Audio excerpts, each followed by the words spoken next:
Now, the federal government has announced that the days of waiting for months to process a passport application are finished and has established a 2-week deadline. This information was provided by the Interior Minister Olubunmi Tunji-Ojo on Wednesday in Abuja during a review of his order to the Nigeria Immigration Service to process the over 204,000 backlog of passport applications. Arise business analyst Chika Mbonu joins me now here in the studios. I'm going to be finding out later if he's just getting his passport in 2 weeks. But let's start with the World Bank report on Africa, on Nigeria in particular. What do you make of it? Good morning. We'll talk about the passport later. What is new? What's new? What's new in that report? What's new? You know, I'm throwing back to what's new. What? High level of unemployment. Yes. High level of inflation. High level of debt. Yes. Insecurity. Floods. Climate issues. The whole 9 yards. Everything. So if you put all this inside a pot, you know, put the fire and shake it and boil it, what do you see? But we see a projection of 2.9% GDP this year against 3.3% previously. Yeah, but I mean, if you see that, so what's the direction? But you remember that these are mere projections. And yes, the happening depends on all these the realities on the ground. Other things being equal, the realities on the ground. So each time I'm called upon to talk about this World Bank report, I ask myself, what is new? Is unemployment, reducing? Is insecurity getting, are people getting more secured? Is inflation, reducing? I'm sure one of the good reports is that inflation is tapering, yes, in 2024 as we go along. Yes. So that's good, because what triggered the inflation. So you find that all these baskets, the only thing they can give to us is the sickness of what? Low growth. Okay, so joblessness. Yes. When people are unemployed, they don't contribute to GDP. Correct. Or they work less hours. And they work less hours. So what is that? Impact on GDP, growth. So the World Bank strongly advised that we focus on labor-intensive manufacturing, jobs creation, fiscal prudence, and macroeconomics coordination. For Nigeria, how critical is this and how urgent is it? Let's start with manufacturing, labor-intensive. Remember manufacturing. Yes. What are the issues? What's number one? What are the two? What are the two issues in manufacturing in Nigeria? First one is what? Power. Yes. That's the first one, is power. Second one that I talked about is availability of raw materials. And I've said that the Nigerian manufacturing, group must start looking inwards. Because in looking inwards, if you remember those days when Nigerian breweries, Guinness, they all did back, even Cadbury, yes, they did backward integration. Yeah, Nestle. Even Nestle too. Yes. They did backward integration and started using local materials. Dadawa and a lot of other. And start producing things. So we need more of that, so that manufacturers not just be mere coupling or assembling companies, plants, where you just bring raw materials. So everybody's talking about dollar. So every raw material you need for your manufacturer, you bring in here. But for raw materials, we've blamed insecurity for so long, but it looks like it's been a little bit quiet out there. At least in the news. So can we get back to the farms in the manner of speaking?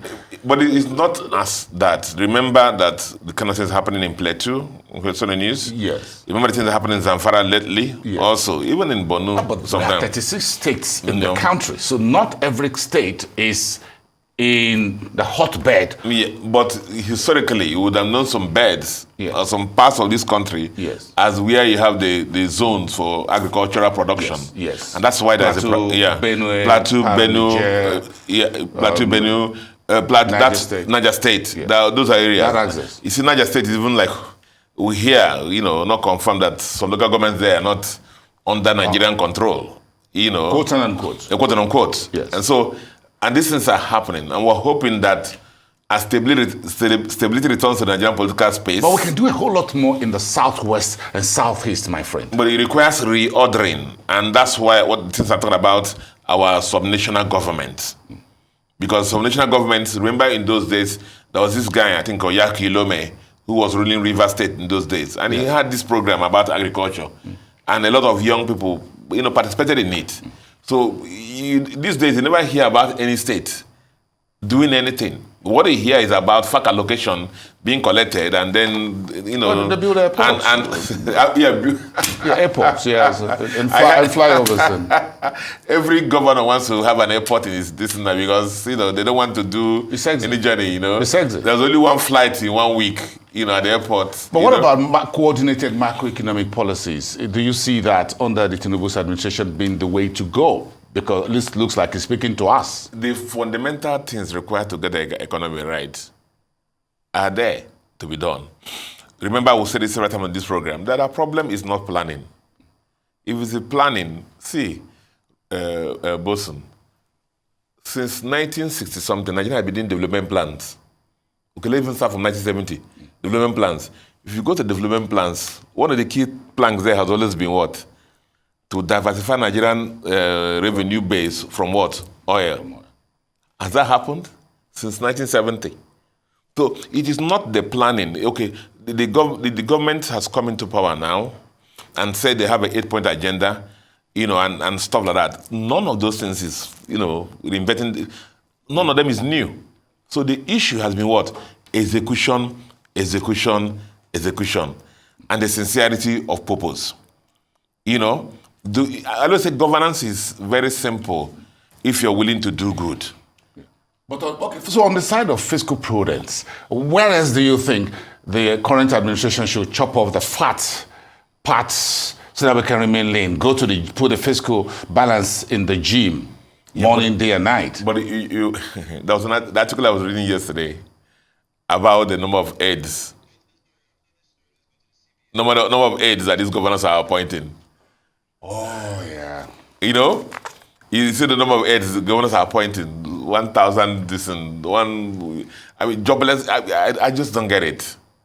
So we're going through the same cycle. And sometimes you think that the people who do this thing are people who should know and who keep repeating the same thing. And you say, shudder and shake your head and say, where are we headed? But are you surprised that this central bank report that was quoted by the Punch newspaper? The Inara project. Yes. Okay, what do you make of that? Just for our viewers, as just a little playback, the e-Naira is this central bank digital currency. Carry the same legal tender as Nigerian cash, but the digital form. So all intents and purposes is the same Nigerian currency. It was,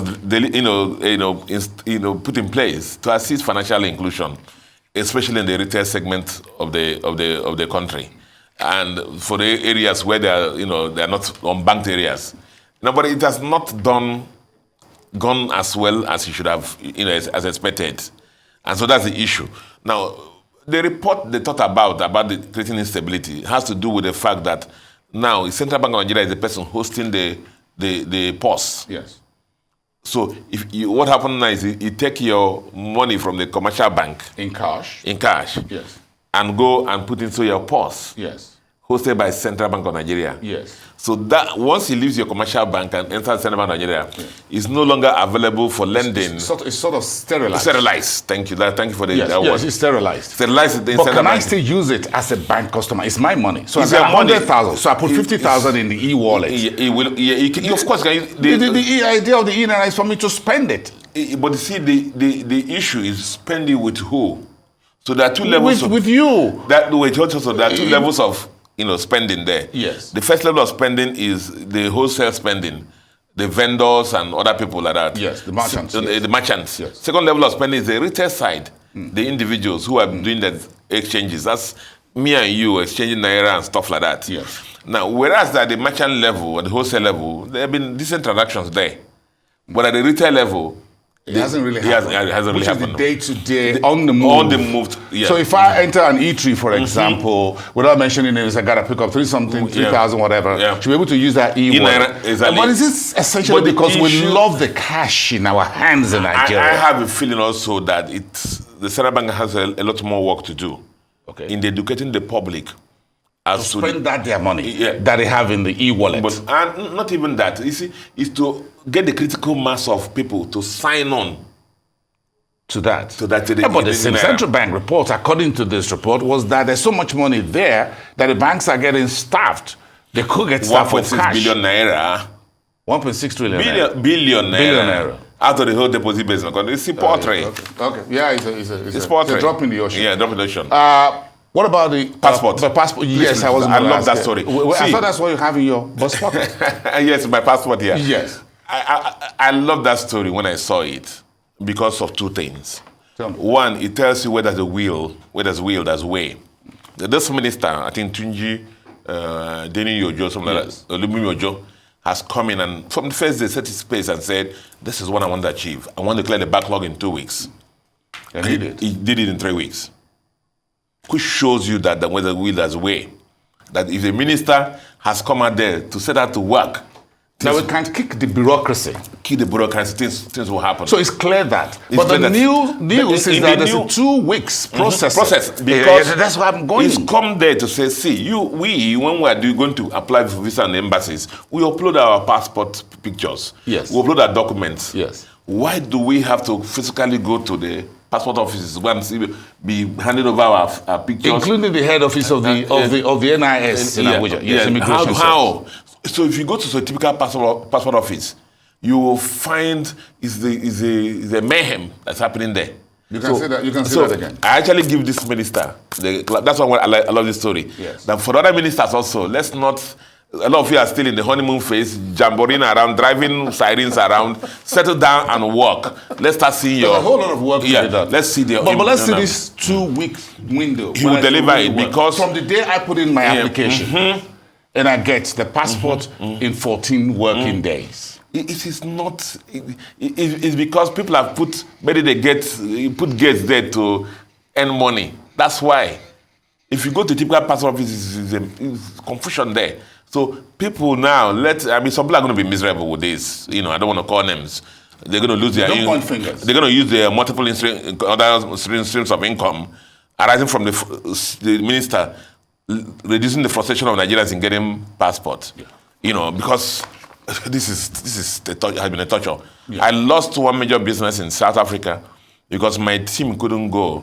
One of the major members of the team, passport expired the last minute, and we couldn't renew it for 6 months. And that's how. And that was and we're willing to spend all the money and everything, but it didn't happen. So that's why I love this story. So sad. For the other ministers, this guy has settled down to work. Let other people settle down and work. It's a call to service. Ministers is a call to service, not glamour and siren and all those things. Just work so that people can feel it.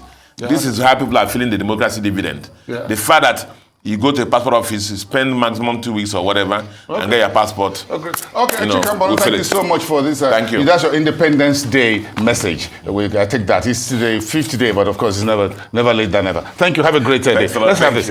Thank you so much, Chika Mbonu. Rise, this is Analyst.